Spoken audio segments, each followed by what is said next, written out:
lakukan sesuatu yang beresiko, tetapi yang diridhoi Allah ya. Karena kalau beresiko nggak diridhoi Allah kan bahaya. Nggak ada akad berarti dengan Allah. Sesuatu yang beresiko tapi diridhoi Allah. Saya pernah ngebuktiin itu berkali-kali. Menikah. Kok beresiko Ustaz? Nggak punya modal nikahnya. Kan standar pertanyaan paling mainstream tuh kalau mau nikah apa? Dari calon mertua. Kerjanya apa gitu kan ya? Paling mainstream tuh. Kalau saya ditanya kerjanya apa? Belum punya pekerjaan. Terus gimana ngasih makan? Allah yang ngasih makan. Tapi pede jawabnya. Sampai mertua juga. Belum lagi ngeluarin dalil ya. Kan ustadz lah ya. Banyak dalil ya. Ayat, hadis, banyak lah udah saya kumpulin bisa jadi satu buku tuh. Khusus ayat dan hadis untuk melamar. Mudah-mudahan nanti bisa di-share ayat dan hadis bahan untuk melamar, nembak calon mertua lah. Pak, itu ada tuh hadis ya. Cuman saya agak-agak ragu nih bunyinya kayak gimana tuh, kurang lebih sih yang pernah saya dengar dari ustadz nih hadis sahih loh Pak. Kalau datang seorang pemuda yang baik akhlaknya gitu kan ya. Jangan ditolak. Itu saya pernah dengar, Bapak pernah dengar? Pernah sih. Nah gimana Pak? Saya beres langsung urusan. Masa dia mau nolak hadis kan ya? Ingkar sunnah tuh jadinya bahaya. Bro jangan pakai hadis deh dan segala macam. Nggak mungkin dia ngomong kayak gitu. Nikah tuh nggak punya modal tapi ya bismillah aja lah. Gambling kan. Masa saya mau taat kepada Allah dibiarin telantar kan nggak mungkin. Kan menikah itu untuk taat kepada Allah kan. Gua hawa nafsu. Emang hawa nafsu. Masa nikah nggak pakai hawa nafsu? Ini ada yang keliru di masyarakat kita. Katanya nggak boleh menikah karena hawa nafsu. Bukankah nikah itu adalah solusi buat hawa nafsu? Lo nikah nggak karena Allah tuh, karena nafsu. Nggak berbenturan dua hal ini. Tapi kalau dia menikah karena hawa nafsu dan ingin menghalalkan dengan terhormat hawa nafsu itu namanya karena Allah. Nggak ada cerita karena Allah berarti nggak melibatkan hawa nafsu. Nggak kayak gitu sih bahasanya. Sama kayak kita kerja nih. Lo kerja karena pengen gaji itu bukan karena Allah. Pengen gaji dan karena Allah itu nggak berbenturan. Kenapa kita pengen gaji? Karena kita pengen mendapatkan rezeki yang halal dan menafkahi keluarga. Dan itu semuanya karena Allah. Jadi nggak dibilang, jangan mengharapkan gaji, harapkan pahala. Pahala itu salah satunya gaji. Karena pahala dalam bahasa Arab nggak ada pahala, yang ada al-jaza, al-ajru. Al-jaza itu artinya balasan, al-ajru itu artinya upah.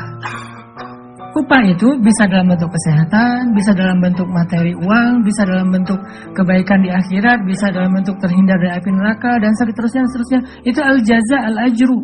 Termasuk mendapatkan hak kita dalam sebuah pekerjaan. Nggak masalah mengharapkan, saya kerja di Telkomsel, kenapa? Gajinya gede.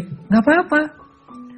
Selama yang kita dapatkan itu halal. Tapi kalau yang kita kejar gaji gede dan syubhat, apalagi haram, itu bukan karena Allah.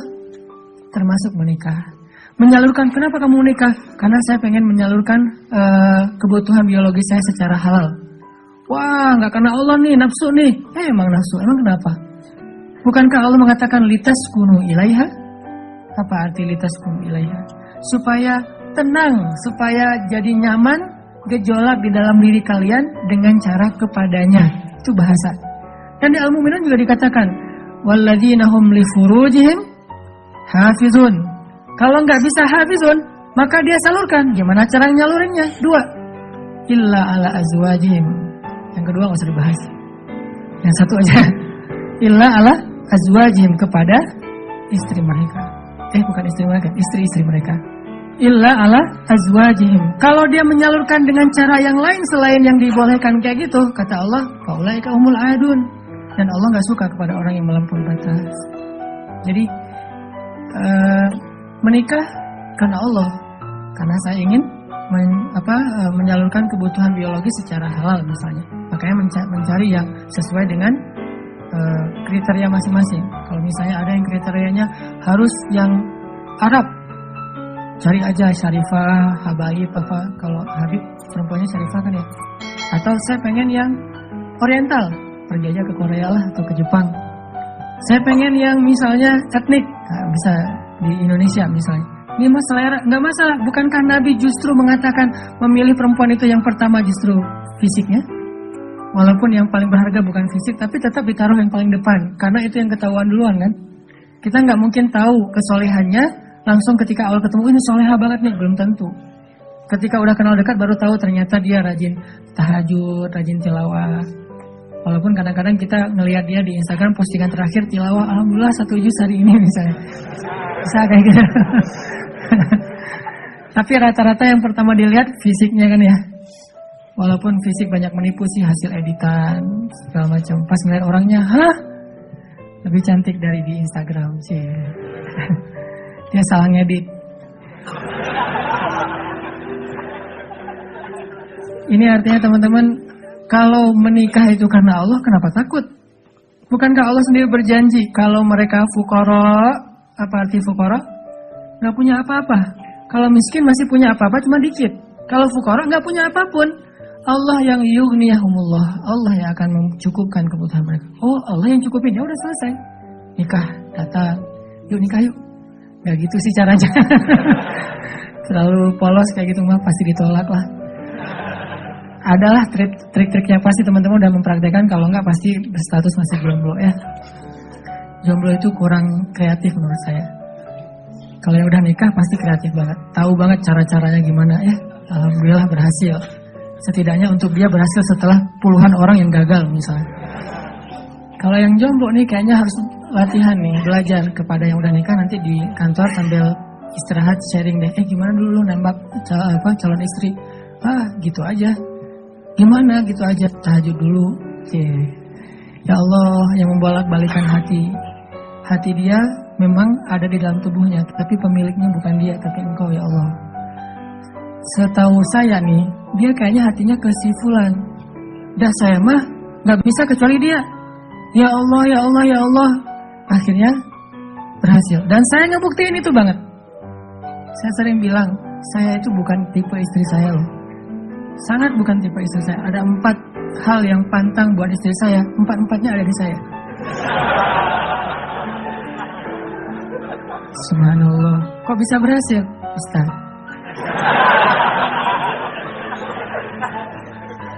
Dia berdoa, ya Allah, jangan itu, jangan itu, jangan itu, jangan itu. Saya cuma berdoa sekali, ya Allah, please yang itu. Ternyata tiba-tiba ya, kelepek-kelepek gak berhasil dia. Saya tanya, kenapa kamu milih saya? Bukankah 4-4-nya ada pada saya? Pertama, gak mau orang Sumatera. Katanya orang Sumatera itu keras. Saya? Dulu. Orang Sumatera itu keras. Orang Aceh, Sumatera, kuliah di Mesir. Nggak Mesir mah, Sumateranya Arab. Kan Arab juga ada Sundanya, ada Jawa ya. Sundanya Arab itu kayak Yaman. Itu Sundanya Arab, lembut-lembut. Sampai Nabi sendiri mengakui kan, orang Yaman itu hatinya lembut. Kalau Jawanya Arab itu yang ulet gitu kerja itu Palestina. Karena Palestina itu terkenal dengan keteguhannya. Tapi kalau Sumateranya Arab, yang ngomongnya keras gitu, belak-belakan, spontannya luar biasa, itu Mesir banget. Di Mesir nggak ada ceritanya kita nunggu Damri itu nggak ada. Yang ada ngejar Damri. Kita nunggu di halte, Damri ngeliat kita makin iseng tuh, dicepetin. Mahasiswa cepat begitu. Kita lari ngejar. Yang nggak biasa naik Damri itu mahasiswa Malaysia, karena mereka kan beasiswa dari kerajaan, sehingga dianjurkan jangan naik Damri, naik taksi.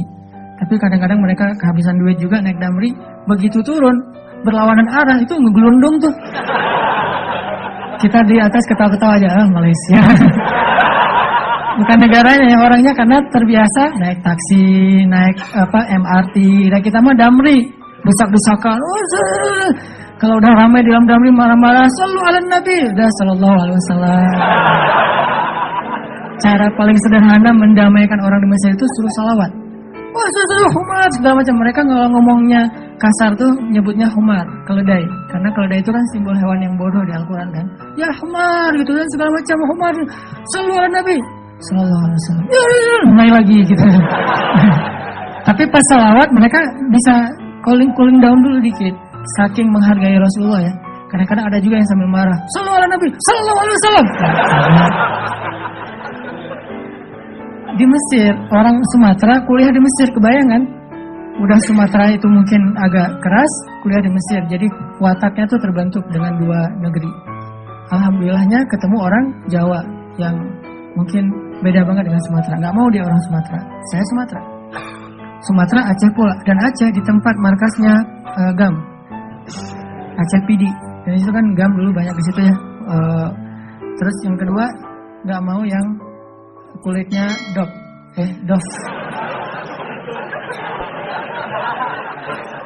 Kebanyakan ke pantai misalnya. Saya nyebutnya nggak dof sih, nyebutnya eksotis gitu. Ketiga, nggak mau yang berewokan. Nggak usah tanya kenapa.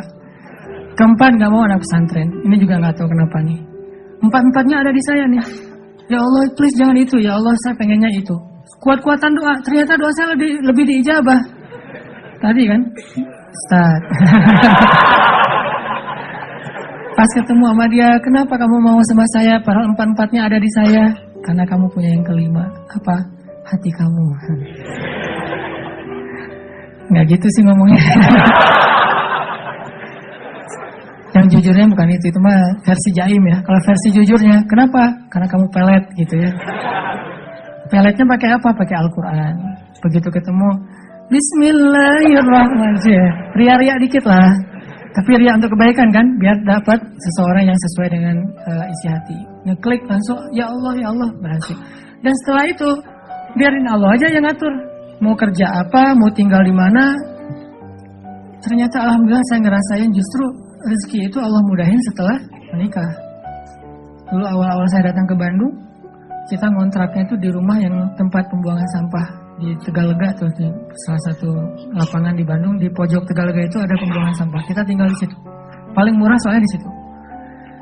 Mulai saya usaha nerjemahin buku, nggak ada yang mau nerbitin. Terjemahannya jelek katanya. Ya udah deh. Mungkin bukan terjemahannya yang jelek. Lihat muka saya dia sebel. Banyak orang yang lihat muka saya tuh sebel. Termasuk tadi calon istri saya pertama ngeliat muka saya, apaan sih nih orang kayak gini banget. Sekarang kok gini banget ya kamu. Tuh, terjemahin buku gak bisa. Akhirnya saya nulis buku sendiri. Karena gak bisa nerjemahin, nulis aja sendiri. Capruk aja pokoknya, nulis apa yang bisa ditulis. Ditaruh ke penerbit juga gak ada yang mau nerbitin. Ada satu-satunya penerbit mau nerbitin, katanya royaltinya sedikit banget dan bayarnya setahun sekali. Bayangin, royalti setahun sekali. Sedikit sekali lagi tuh. Akhirnya saya terbitin sendiri. Jadi penerbit, jadi direktur, jadi penulis, jadi kuli. Angkat buku pakai kotak Marlboro, lintasin jalan Soekarno-Hatta, ngirim ke Sumatera, Kalimantan. Pelan-pelan akhirnya usaha nambah dari penerbitan ke jual pulsa. Jadi saya dulu pernah jadi vendor gitu sih, bahasa kerennya, vendor Telkomsel gitu ya. Saya tuh jual pulsa, ada 60 cabang pulsa di Bandung sebelum ada di Alfamart dan Indomaret. 60 cabang pulsa. Terus nambah lagi ke jual beli mobil second. Beli, jual. Dikira orang kaya banget, padahal gonta-ganti aja karena emang dijual. Tapi yang harga murah di bawah 100 juta, bukan yang mobil-mobil mahal. Terus coba-coba di properti. Ternyata Allah mudahin setelah menikah. Karena kenapa? Allah yang janjiin. Allah nggak mungkin ingkar janji. Gambling dikit lah di awal. Tapi di tengah dan di akhir kita akan melihat banget gimana Allah nunjukin kebenaran janji-janjinya.